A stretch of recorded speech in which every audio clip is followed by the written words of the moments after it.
சிவகங்கையில் காவல்துறை பொய் வழக்கு பதிந்து துன்புறுத்துவதாக கூறி குடும்பத்துடன் தீக்குளித்து தற்கொலைக்கு முயன்ற சம்பவம் பரபரப்பை ஏற்படுத்தியுள்ளது.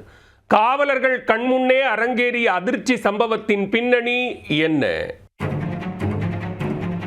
சிவகங்கையைச் சேர்ந்த பாலமுருகன் என்பவர் கடந்த மாதம் 28ஆம் தேதி சாலை விபத்தில் சிக்கி உயிருக்கு ஆபத்தான நிலையில் சிவகங்கை அரசு மருத்துவக் கல்லூரி மருத்துவமனையில் சிகிச்சைக்காக அனுமதிக்கப்பட்டார். அப்போது மருத்துவர்கள் யாரும் பணியில் இல்லாமல் பயிற்சி மருத்துவர்கள் மட்டுமே இருந்துள்ளனர். தலையில் பலத்த காயம் ஏற்பட்டு மூக்கு மற்றும் காதுகளில் இரத்தம் வெளியான நிலையில் பாலமுருகனுக்கு உரிய நேரத்தில் சிகிச்சை அளிக்காமல் அலைக்கழித்ததாக கூறப்படுகிறது.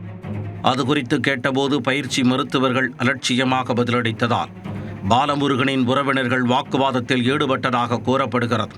பின்னர் அவரை அங்கிருந்து தனியார் மருத்துவமனைக்கு அழைத்துச் சென்று சிகிச்சையில் சேர்த்த நிலையில் தாமதமாக சென்றதால் பார்வை இழப்பு ஏற்பட்டதாக கூறி அவரது உயிரை மட்டும் காப்பாற்றியுள்ளனர்.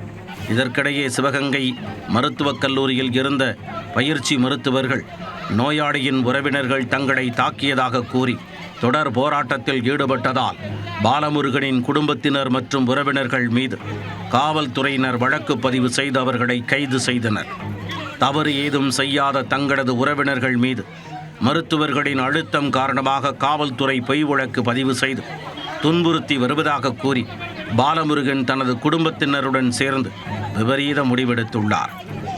சிவகங்கை ஆட்சியர் அலுவலக வாயிலில் உடலில் மண்ணெண்ணெய் ஊற்றி குடும்பத்துடன் தீக்குளிக்க முயன்றனர். அப்போது அங்கு பாதுகாப்பு பணியில் இருந்த காவல்துறையினர் அவர்களை தடுத்து நிறுத்தி அவர்கள் மீது தண்ணீரை ஊற்றி பத்திரமாக மீட்டனர். இதனால் மாவட்ட ஆட்சியர் அலுவலகத்தில் சிறிது நேரம் பரபரப்பான சூழல் நிலவியது.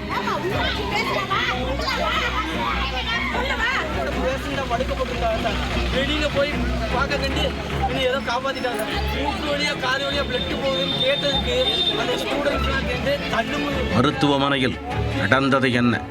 உரிய நேரத்தில் சிகிச்சை அளிக்காமல் பயிற்சி மருத்துவர்கள் அலைக்கழித்தார்களா, இல்லை நோயாளியின் உறவினர்கள் வேண்டுமென்றே பழி சுமர்த்தி தாக்குதலில் ஈடுபட்டார்களா? யார் மீது தவறு? மேலும் போலீசார் இச்சம்பவத்தில் பொய் வழக்கு பதிந்து நோயாளியின் குடும்பத்தினரை துன்புறுத்துகிறார்களா என்பன உள்ளிட்ட பல்வேறு சந்தேகங்களுக்கு விசாரணையின் முடிவிலேயே பதில் கிடைக்கும்.